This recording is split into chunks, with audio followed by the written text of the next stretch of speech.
Anda kembali di Apa Kabar Indonesia Pagi, kita lanjut kembali perbincangan. Saya langsung ke Bang Saleh. Bang Saleh, kalau bicara harga saja ya, 5.000, pakaian bekas 5.000, 10.000. Kalau mau bersaing dengan produk dalam negeri misalnya, kan rasa-rasanya sih nggak ada yang produk dalam negeri harganya 5.000, 10.000. Nah, menyelaraskan ini gimana, Bang?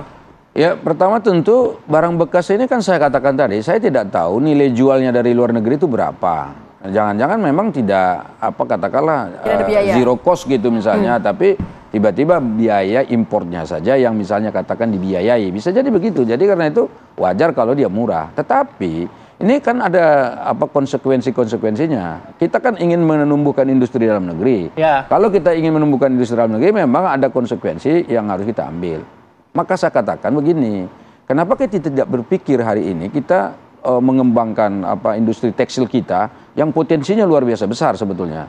Lalu kita yang mengekspor tapi barang baru gitu loh. Jadi ada nilai tambahnya. Ada nilai tambahnya, dan ini sekarang kan banyak sekarang hubungan dagang kita katakanlah ke Timur Tengah. Sekarang Pak Zulkifli Hasan tuh sangat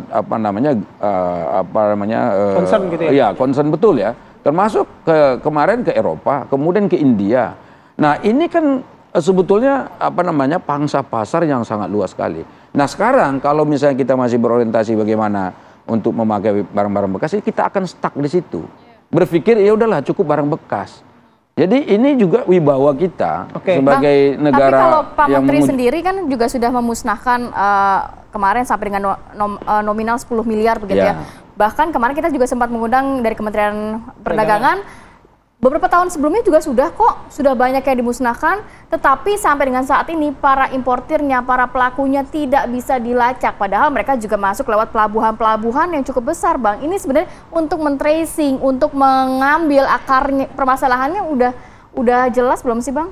Jadi kalau menurut saya sih sebetulnya kan pengadaan barang seperti ini, katakanlah importir barang seperti ini kan melibatkan kementerian lembaga yang banyak. Termasuk diantaranya tentu bea cukai kan, yang berhak untuk katakan memeriksa dan seterusnya itu kan ada bea cukai. Nah karena itu kita mendorong juga jangan sampai begitu barangnya ada ditemukan di gudang mana langsung diambil lalu dimusnahkan. Jadi sebaiknya menurut saya petugas, kan ada sebetulnya yang di dalam aturan tadi undang-undang itu disebut ada petugas pengawas namanya. Nah petugas pengawas ini betul-betul harus bekerja secara adil, kan begitu. Siapa yang importirnya tadi itu memang juga harus ikut bertanggung jawab. Dengan begitu ini bisa ditelusuri sampai ke akarnya. Dengan adanya penelusuran sampai ke akar, maka akan kita lihat benang merahnya sampai di mana. Dengan begitu ini import barang bekas yang ilegal ini. Kan itu namanya juga disebut ilegal kok.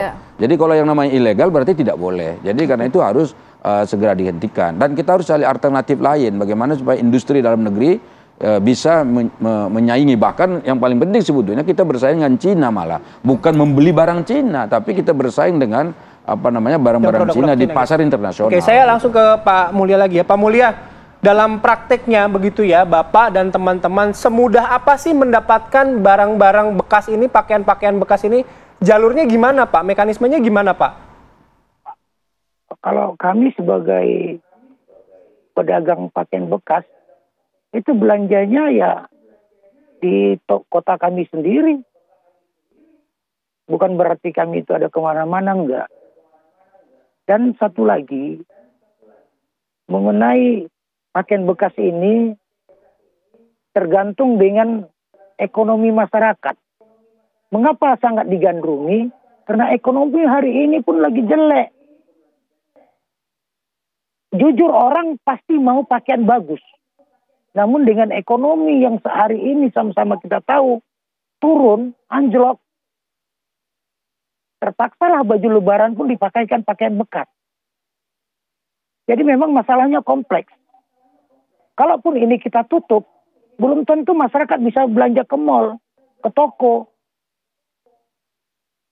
Ini kan dilema jadinya. Jadi harapan kami selaku orang kecil, tolonglah para Presiden, pertimbangkan kembali. Kami sangat menyukai Bapak selaku Presiden kami. Namun tolong kebijakan itu Pak, jangan berat sebelah dengan orang garmen, sementara dengan kami juga kalau dihitung Pak jutaan loh seluruh Indonesia pedagang pakaian bekas ini.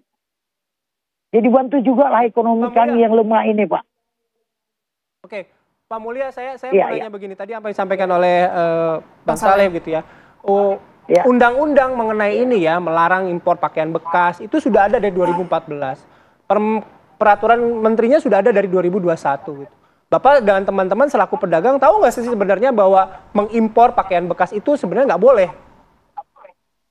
Ya, benar.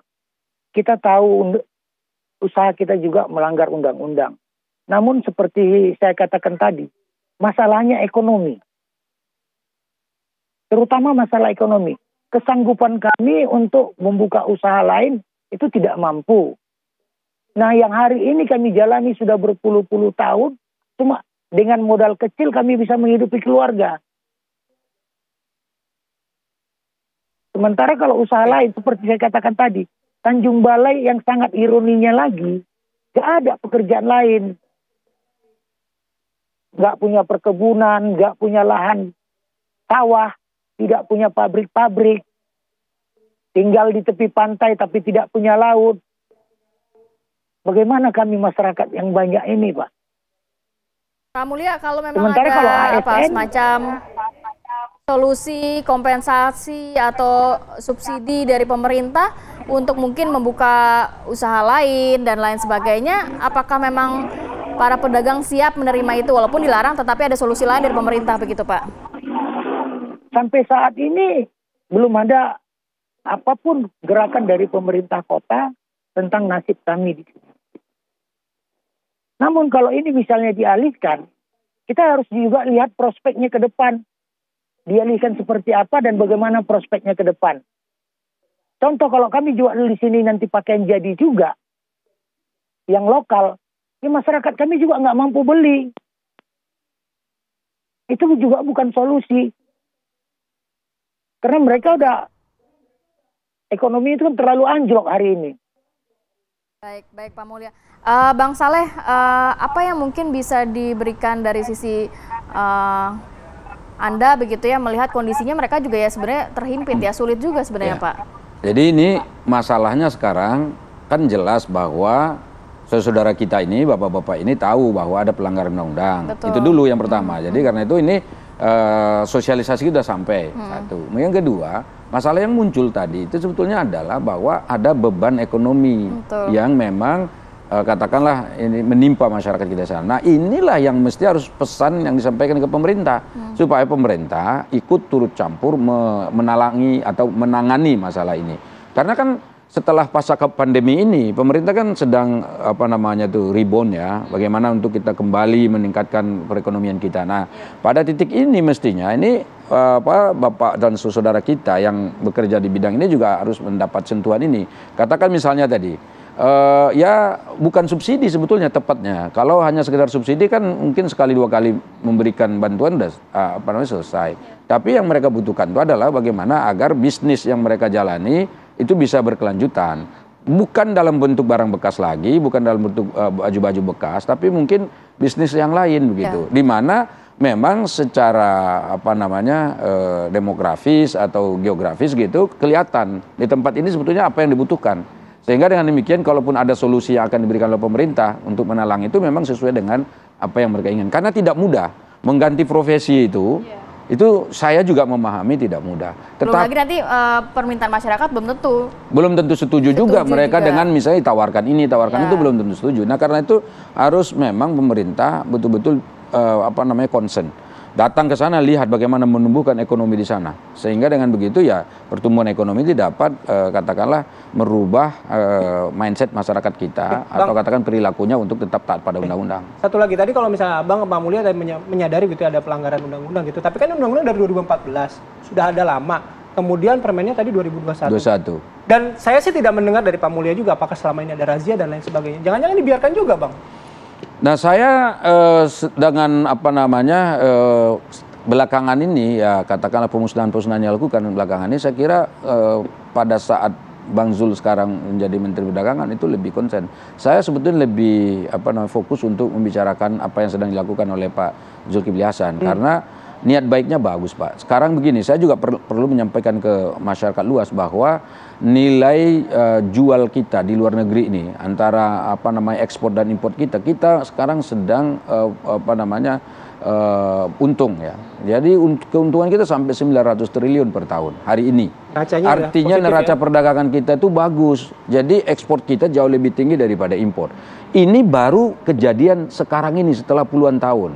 Nah berarti kan potensi pengembangan ekspor kita itu kan tinggi juga gitu loh. Kenapa enggak itu yang kita bicarakan lalu kita bangun industri-industri baru di tempat-tempat di mana yang tadi saudara kita ini sebetulnya membutuhkan pekerjaan-pekerjaan itu gitu. Tapi setidaknya ada solusi jangka minimal begitu Bang, solusi jangka pendek lah mungkin buat Pak Mulya dan juga rekan-rekan yang sekarang mungkin sudah mulai merasakan dampaknya dari pelarangan ini. Ya pertama saya tentu solusi jangka pendeknya saya menginginkan Kementerian Tenaga Kerja dalam hal ini datang turun ke sana. Perhatikan sebetulnya apa yang paling tepat untuk menjadi solusi bagi mereka untuk menggantikan pekerjaan yang selama ini ada. Itu satu. Yang kedua, kita juga berharap ada bantuan finansial yang bisa diberikan pemerintah dalam bentuk modal, modal usaha. Produktif jadi, jadi produktif dan tentu masyarakat juga pasti akan senang kalau ada bantuan seperti itu. Lalu harus tentu ada keringanan-keringanan yang diberikan ke mereka. Misalnya bunganya jangan sampai mahal gitu. Kalau sama dengan misalnya bisnis besar itu kan nggak sanggup mereka. Jadi ini harus ada keberpihakan untuk mereka. Kemudian yang ketiga tentu kita juga harus mengingatkan kepada masyarakat luas bahwa kita juga sedang meningkatkan wibawa bangsa kita untuk memproduksi barang-barang baru yang bisa dipakai oleh masyarakat kita. Walaupun nanti mungkin produk barang baru itu sebetulnya tidak juga semuanya mahal. Kan banyak juga yang murah-murah juga sekarang itu. Apalagi sekarang kalau kita lihat anak-anak muda kecenderungannya sekarang mencintai produk dalam negeri. Ini kan suatu fenomena yang sangat bagus juga.